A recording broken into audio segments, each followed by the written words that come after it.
Today I'm going to be going through my in-ears setup and why you don't need to break the bank in order to be able to hear yourself on stage. So after my last video talking about tips for the live drummer, I had a lot of people reach out saying, that's awesome, but how can I hear myself? How can I do the staying in time without having to use a foldback wedge and be reliant on whatever the sound person's producing in the stage or whatever box is next to me to blast audio?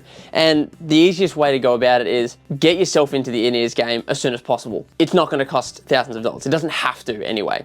So when I first started, I started with the Behringer P1 wired, both mono and stereo in-ear amplifier. It may be clunky and big, but it can run both DC power and a battery.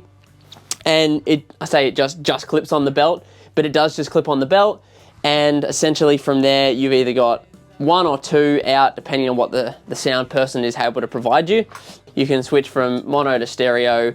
You have a left-right balance and volume. So in the scheme of things, really good box. The biggest downside is just the fact that it's wired. But for us drummers, we're not getting up and about very often, so it's not too bad. All you need from there is just a set of headphones. I'm currently using the X-Vive U4 wireless setup.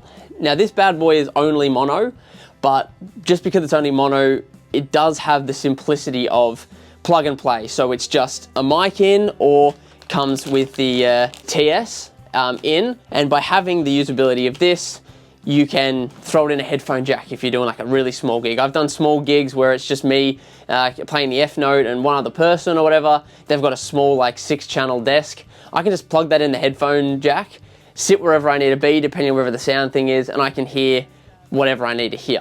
The other benefit of this is it does have 6 different channels. So as you turn him on, you pick the channel you want to be. And the channel is a press, doesn't swivel, and the volume is a swivel. So you can't accidentally change channel, and it's a click to change channel.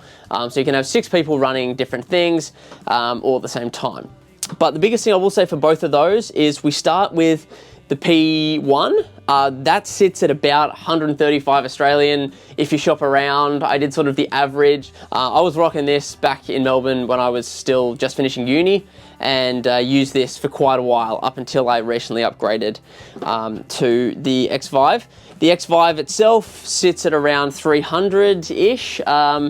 Can get it for cheaper than that, but that's just like an average I did after doing a bit of post searching for you guys, and it's well worth it because it does have the warranty and all the gizmos that you know that you can rely on for something like this, and it's very small, very compact, and very user-friendly for essentially any instrument. And then the next part is headphones. What are we going to listen through? Now, a lot of people get confused and they go, oh, I got the headphones, sweet, I'm sure that's enough. It's important that you can't do one without the other, but when it comes to headphones, don't overthink it. I've had my Shure SC215s, the stock standard entry-level Shure, you know, single driver in-ears. I've had these as my first in-ears since I started doing it back in 2018, and they've never let me down once. Depending on where you're buying from, we're gonna set you back like 150, 160 bucks. If you're paying anything north of $180, shop somewhere else. They're just reliable, they're easy, and they're not expensive. So you can get yourself a decent package with something like this, especially for drummers where you don't have to actually get up and about, so you can use the wide setup if you need to. And the best part about it is it's not gonna break the bank, but you're gonna be able to hear when you're 26, and you're gonna actually hear what you're doing on stage. It's a bit of an adjustment, especially when it comes to like singing like I do and stuff like that. You will have a bit of an adjustment, but in the end, you'll thank yourself for it later because you can always make these work. So that's definitely something to keep in mind. You can always make the in-ear setup work, no matter how big or small it is. If you have any questions or queries, or you found value in this, drop a comment, let me know, and until next time, guys, I'll see you later.